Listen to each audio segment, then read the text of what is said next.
আসসালামু আলাইকুম বন্ধুরা, আমি এখন দাঁড়িয়ে আছি বাংলাদেশের গর্ব পদ্মা সেতুর উপরে। আজকে আপনাদের নিয়ে দেখাবো এই বিশাল সেতুর এক অসাধারণ সৌন্দর্য। তো দেরি না করে চলুন শুরু করা যাক, লেটস গো।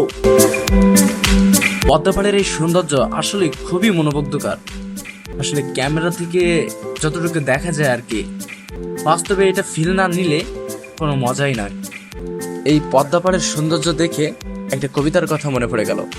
সূর্য যখন ডুবে যায় রাঙা আকাশ ঘিরে, পাখিরা ফিরে নেড়ে ক্লান্ত ডানা মিলি, নদীর পাড় যেন সেই গল্পই বলে, নীরব সুরে হারিয়ে যেতে মন চায় সেই শান্ত নীল ঘরে।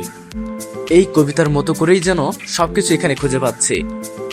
দেখতেই পাচ্ছেন চারিদিকে শুধু পানি আর পানি, আর এই সেতুর ওপর দিয়ে গাড়ি চালানোর যে ফিলিংসটা, এটা একদম মনোরকম। মনে হয় যেন পানির উপর দিয়ে উঠছি। এই পদ্মা সেতু কিন্তু এখন বাংলাদেশের সব থেকে দীর্ঘতম সেতু, আর এর দৈর্ঘ্য প্রায় 6.15 কিলোমিটার।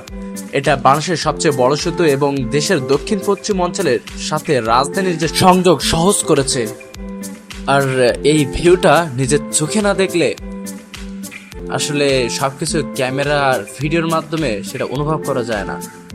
যেটা বাস্তবে যে ফিলটা নেওয়া যায়, সেই ফিলটা বাস্তবে উপলব্ধি করা ছাড়া সেই ফিলটা আসলে নেওয়া যায় না।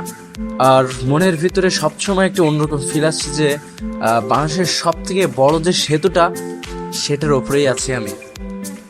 আর এখানে আর একটা মজার বিষয় যেটা, যে ছোট ছোট যে চরগুলো পদ্মার নদীর উপরে দিয়ে গড়ে উঠেছে, আর এগুলো দেখে মনে হবে যেন আমি ছোট কোনো একটা দ্বীপ রাষ্ট্রে আছি।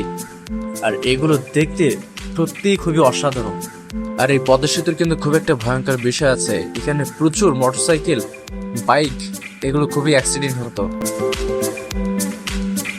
আর এই ভিউটা একেবারে মিস করার মতোই নয়।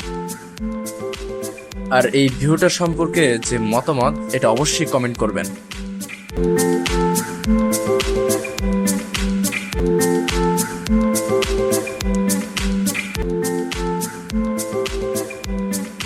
আমার এখনই মনে হচ্ছে যেন এখান থেকে একটা ঝাঁপ দিই। কি ফিলিংস! সেই সুইজারল্যান্ডের নদীর মতো, যেখানে মানুষ অফিস করে গাড়িতে কিংবা কোনো স্কুটিতে করে যায় না, সোজা নদীতে ঝাঁপ দিয়ে তারা বাড়িতে ফিরে। কিন্তু তাই বলে পদ্মা নদী না, অবশ্যই এই বোকামিটা কখনোই করবেন না। অনেকেই বলতে পারে আমার এই কথা শুনে কেউ কেন এটা করতে যাবে। আসলে এটা বাংলাদেশ, বাংলাদেশে হতে পারে না এমন কোনো কিছু নেই, সবকিছুই সম্ভব। আর এইটুকু জায়গা দেখে মনে হবে যেন বাংলাদেশের ছোট একটা লন্ডন শহর। মজা করেই বললাম আর কি, তবে এটা কিন্তু সত্যিই অস্থির। বাংলাদেশে নদীর পাড়ে এমন একটি জায়গা খুবই রেয়ার। আমার ভিডিও ও গন্তব্যের একেবারে লাস্ট প্রান্তে আমরা চলে এসেছি। আর এইবার যেটা দেখব, এটা খুবই একটা ভাইরাল একটা স্থান,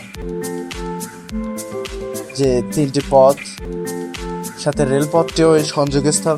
এটা খুবই একটা ইন্টারেস্টিং একটা মুহূর্ত।